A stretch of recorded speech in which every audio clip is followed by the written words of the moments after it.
நேசிக்கிறதே பூவாய்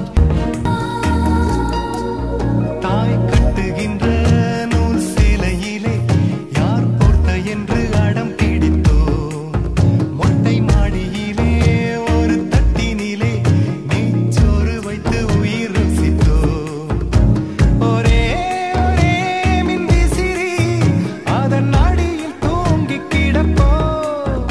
இன்னும் இன்னும் தந்தை தோளில் சிறு குழந்தையாக இருப்போ பூமியில் சொர்க்கம் உள்ளதென்று சொன்னால் வேறெங்கும் இல்லை அது எங்கள் இல்லமே பூவாய் புன்னகைக்கும் இவள் எங்கள் வீட்டு புது கவிதை தாலாட்ட தொட்டில் மட்டும் இல்லை இவள் எங்கள் கை குழந்தை புல்வெளிகளில் நீ போனால் வெண்பனி துளி கால் கீறும் நம் இதய